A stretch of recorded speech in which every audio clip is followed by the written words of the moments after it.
الحمد لله انها جت 3 نقط. الحمد لله. الحمد لله اللي احنا كسبنا ماتش قدام سموحه، لعبت اوحش في الماتش قدام سيراميكا. المفروض اللعبه تحس على دماغه وتلعب، لا انت لعبت النهارده ماتش اوحش. نزل طاهر محمد طاهر اللي كان احسن من زيزو، واحسن من امام عاشور، واحسن من بن شرقي، واحسن من تريزيجيه، احسن من الاربع نجوم دول. نزل طاهر محمد طاهر خلص لك الماتش. عمري ما كنت متخيل ان انا اقول كده على طاهر. انت متخيل؟ يعني عمري ما كنت متخيل ان انا اقول كده على طاهر محمد طاهر. 3 تسديدات على المرمى قدام سموحه، 3 تسديدات بس. يا راجل ده انت في، يعني انت لما كنت بتلعب بورتو في كاس العالم ولا انتر ميامي انت كنت بتشوط اكتر من كده، ولا بالميراس انت كنت بتشوط اكتر من كده. قالوا المشكله في ريبيرو وبعدها المشكله في سروب. لا، المشكله مش في ريبيرو ولا في سروب، المشكله في اللعيبه. شوف النهارده الماتش اللعيبه بتلعب على الواقف، محدش راضي يتحرك، كله بيلعب على الواقف. تريزيجيه بص كوره لمحمد هاني، الكوره ملعوبه بينيه عادي، اي لاعب طبيعي بيعملها. لو محمد هاني يجري هيجيب. لا، محمد هاني بيستنى الكوره وهو واقف مكانه، نقلات بين اللعيبه وهو واقف مكانه. تحس اللعيبه مش عايزه تلعب، مش عايزه تدي. ما هو سروبي مش هينزل يقول لزيزو ما تقلش الكرة يا زيزو، بتلعبها بكعبك وتقلشها يعني. مش هينزل يقول يا امام عاشور يا امام باص حلو يا امام. مش هينزل يلعب اللعيبه يعني. ده اللعيبه وحشه. اللعيبه مش بتدي. اللعيبه بتبخل بالمجهود في ارض الملعب.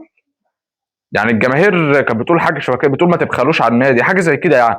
فاللعيبه النهارده كانت بخيله، بخيله كرويه، مفلسه كرويه. افلس من ماتش سيراميكا. يعني انت ماتش سيراميكا المفروض سموحه يبقى احسن، لا انت لعبت النهارده ماتش اوحش. كسبنا اخيرا اخيرا اخيرا. من شهر 3 يوم 5. النهارده 11/4. من بقالنا اكتر من شهر ما كسبناش، فالحمد لله اللي احنا كسبنا النهارده والله. اسوأ موسم اشوفه للاهلي. ده اسوأ موسم. اخر ماتش كسبناه كان 3-1 قدام المقاولين. ما كسبناش من ساعتها. خسرنا من الطلائع ومن الترجي واي حد بيقابلنا. يا راجل ده احنا جبنا جون في سموحه طمعانين فينا. انت متخيل سموحه تطمع فينا؟ يعني سموحه تطمع في الاهلي. بقيت بطمع. سموحه ما خسرت من 2-0 يعني للعلم.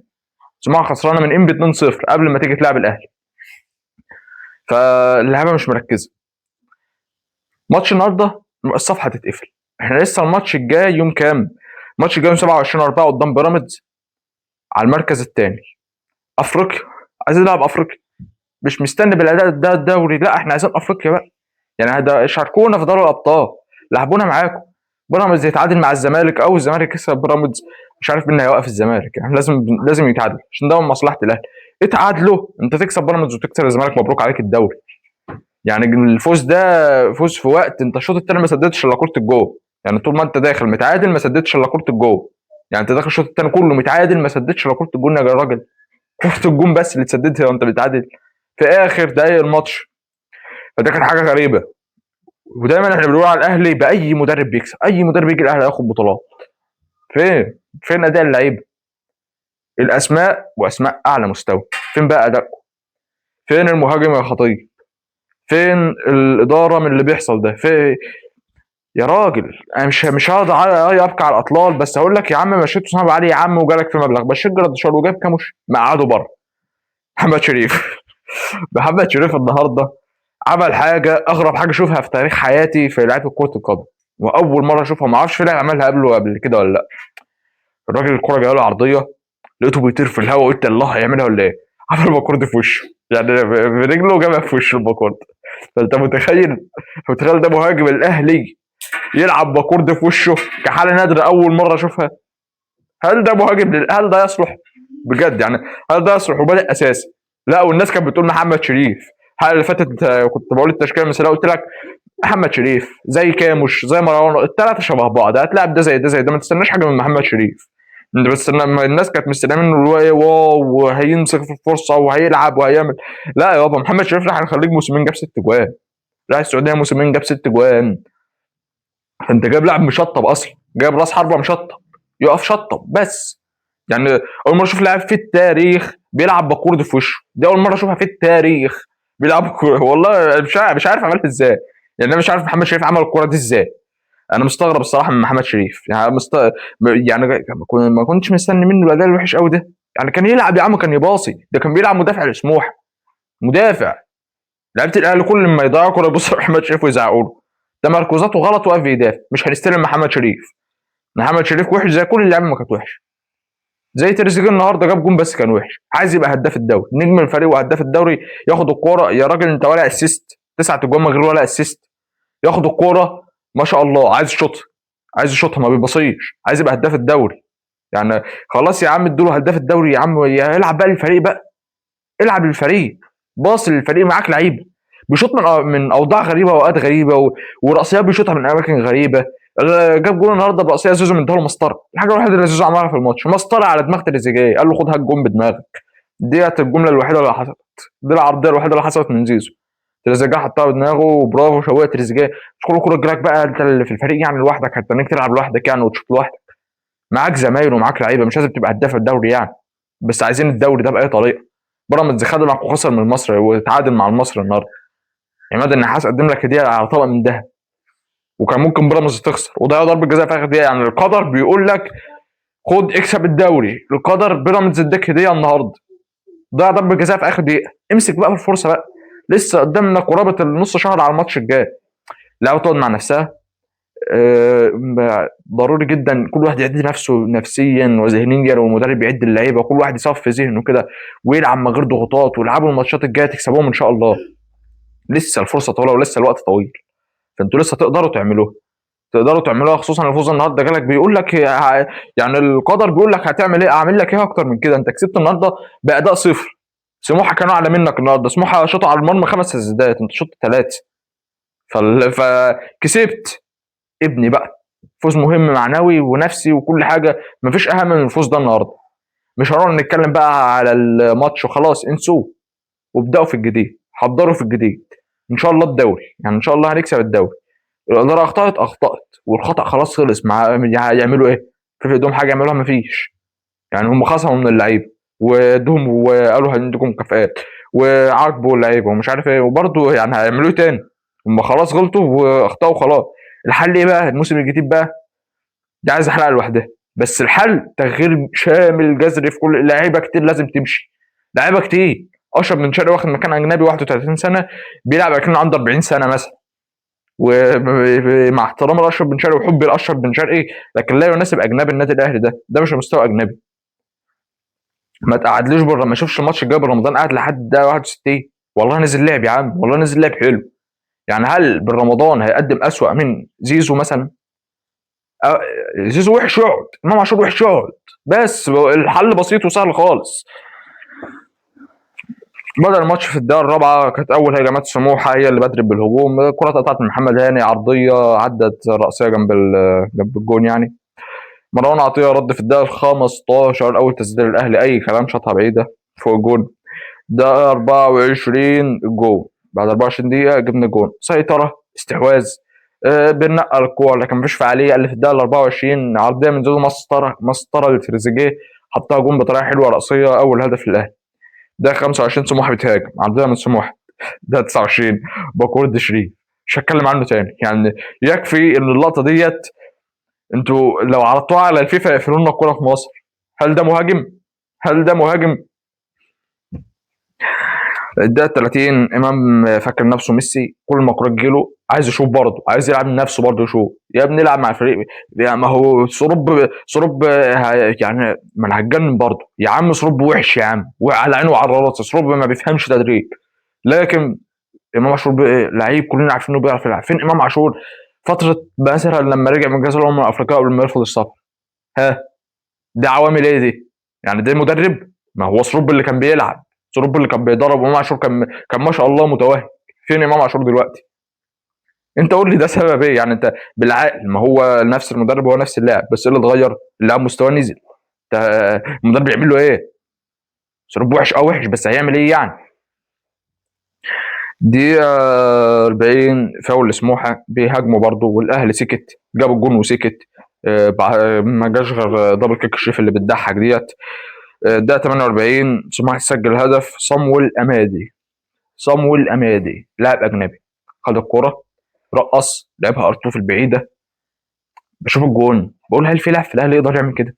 يعني هل في لاعب في الاهلي يقدر يستلم الكرة يخش جوه للمدافع يرقصه ويشوط؟ نادرا لما تلاقي تريزيجيه يعملها، بس ما حدش تاني غير تريزيجيه بيعمل، نادرا جاب جون شبه كده ولا جونين، انما حد عملها غير تريزيجيه لا. استلم رقص حط لك ارطوه. بص صباح الفل، انت ما عندكش لاعب بيعمل كده، انت ما عندكش لاعب بيلعب بشماله من اساسه. اللي كان عندك بيعمل كده محمد عبد الله ومشيته. شوف الاداره الفاسده هنا، مش هقول غير كده، الاداره الفاسده. الشوط الاول خلص ده 46، بدا سموحه اللي بدرت تسديده، ولكن شوبير بالمناسبه جون شوبير ما يتحملوش. شوبير غلط النهارده، طلع كوره هبله كده بس ربنا سترها، انما جون شوبير لا ما يتحملوش. ده 50 عرضيه من زيزو لتريزيجيه. طبعا تريزيجيه لازم يشوطها بدماغه في الجون، يعني حتى لو بعيد عن الجون بخمسه ب 10 متر برضه لازم يلعبها في الجون، يجرب حظه يعني. الراجل بينافس على هداف الدوري، وده الدباغ ممكن يلحقه. بشوف مهاجمين الزمالك وده الدباغ وناصر منسي وبزيرة اللي بيرقص وبيخش جوه في القلب وبيرقص ويعدي لعيب. بشوف في الاهلي محمد شريف ومروان عثمان. ده 59 ده 56 تبديل شريف ومروان عثمان. ببدل يعني طوبه بطوبه، اتنين زي بعض. بس مروان عثمان حاليا ما دافعش مع سموحه، يعني كتبت هنا ايه محمد شريف شغال مدافع مع سموحه. في الدقيقه 54 زيزو شاط واحده، محمد شريف بيدافع، خبطت في محمد شريف مع انه كان بعيد عنه. ده 64 نزل بن شرقي وبرمضان وطلع امام عاشور وزيزو. ده 69 مروان عطيه بيشوط. بالمناسبه زي ما بنقول على الوحش وحش، فاحنا نضرب تعظيم سلام لمروان عطيه. حسيته انه شايل مسؤوليه ومتحمل وبيهاجم وبيدافع وبيقطع وعامل الوحيد اللي كان عامل اللي عليه النهارده في ارض الملعب. نجم الاهلي بالرغم من طاهر سجل، لا ده نجم الماتش في الاهلي، يعني مش نجم الماتش، ده نجم الفريق يعني. اللعبه بتلعب على الواقف اللي كل واحد بيستنى الكوره زي ما قلت لك. محمد هاني ابسط دليل تريزيجيه لعب له كوره بينيه واقف مكانه. ده 75 مروان عطيه بيشوط كوره بيسدد برضه بيحاول، هو الوحيد اللي ما مش لاعب كل لاعب واقف مكانه مستني الكوره تجيله، محدش بيتحرك تحرك مفاجئ تتلعب له بينيه. مفيش لاعب بيستلم الكوره يخش جوه يعدي اللعيبه ويشوط، لا مفيش عندك الكلام ده مفيش. الدقيقه 91 من الدقيقه 75 بقى وانت ايه بتباصي. الدقيقه 91 يجي لك طاهر محمد طاهر من عرضيه هاني يسجل اول جون. بالمناسبه طاهر يعني كان راجل النهارده، طاهر ادى النهارده، طاهر اشتغل النهارده، نزل استلم وباصه ودخل جوه، هو اللي عمل اللي بقول لك عليه بقى. طاهر نزل استلم، كان بيستلم، يدخل عمق الملعب، يدخل في الهجوم، عايز يعمل حاجه، نزل عايز يعمل حاجه. كان بيلعب في الاهلي 6 سنين في الاهلي يا جماعه، الجون ده بقى هيجدد على كمان 6 سنين زيه. مع انه طاهر من يعني بالرغم من عمله ده ودخل قلوبنا وسجل جون مهم، لكن طاهر لازم يمشي من اللعيبه، لازم تمشي طبعا. ده اول فوز للاهلي طبعا، قلنا من 5-3 اخر ماتش كسبناه المقاولين العرب. بالمناسبه الشحات مش هيلعب بيراميدز، ما خد انذار كده، تراكم الانذارات، مش هيلعب بيراميدز. طلع ناشئ بقى، طلع ناشئ يكسف اللعيبه دي، طلع حد يخليهم يحسوا على دمهم اللي فيه واحد اصغر مني وبيتحرك وبيلعب. طلع ناشئ، طلع مهاجم ناشئ. ما عندكش مهاجمين، جرب ناشئ. هل هيبقى اوحش لو طلعت صامويل اوبونج اللي قلت لك على الحلقه اللي فاتت؟ هل هيبقى اوحش من الاثنين الموجودين؟ كده مش بره القايمه. لو طلعت واحد كنا شفناه في كاس الرابطه محمد رأفت، هل كان هيبقى وحش؟ لا. تقييم اللعيبه مصطفى شوبير ما غلطش غير في الكره اللي طلع فيها، لكن دخل في جون 4 من 10. بالعمري بياخد الكره تقليدي. بالمناسبه مش عايزين نقارنه بعلي معلول، يعني علي معلول ده اكتر باك شمال عمل اسيست، تاني اكتر باك شمال عمل اسيستات في التاريخ بعد روبرتو كارلوس، احنا ما حدش يقارن بعلي معلول. مقارنه ظالمه لاي حد يلعب مكان معلول، ما نستناش اي حد يلعب مكان معلول، احنا هنستناه يلعب مش زي معلول بس يلعب يا عم كوره. 3 من 10 ياسر ابراهيم، 3 من 10 ياسين مالا، 3 من 10 زي بعض. محمد انا 4 من 10 على الاسيست، انما غير كده هو ما لعبش. مروان عطيه رجوله 7 من 10. كنا بنقول على ياسر رجوله، لا مروان هو اللي رجوله، ما بيزعقش. يعني ياسر ابراهيم بنقول عليه رجوله عشان بيزعق، لا ده ما بيزعقش ورجوله 7 من 10. امام عاشور 0 زيزو 0.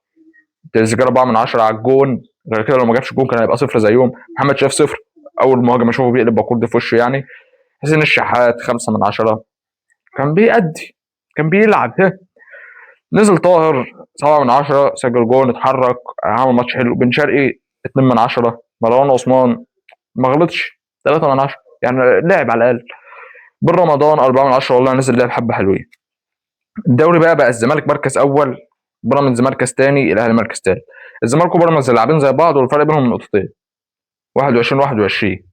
الاهلي لعب 22 ماتش زي بفرق بينهم نقطتين برضه، الزمالك 46 بيراميدز 44 الاهلي 44، فالفرق مش كبير. زي ما قلت لك يتعادلوا وهيقعوا الزمالك، يعني انا كنت قلت لك في الحلقه اللي فاتت بيراميدز حتى لو تعادل مع الزمالك او ما يتعادلش هيقع برضه، فوقع النهارده الزمالك هيقع، حتى مش من بيراميدز بس هيقع. انت ليك فرصه انت تكسب الدوري، خدها مني، انت تكسب الماتشات هتاخد الدوري، بس تاخدها مني وما ترجعش ورايا، الاثنين هيقعوا. فتره كبيره على الماتش الجاي، اللعبه تاخد نفسها، اللعبه تهدى وترتاح، يركزوا. 4 ايام راح على الصلب من الدوري، ركزوا فيها، ركزوا فيها. ما نشوفش لاعب رايح سهر مش عارف فين ولا حفله مش عارف فين، لا، ركزوا على الدوري.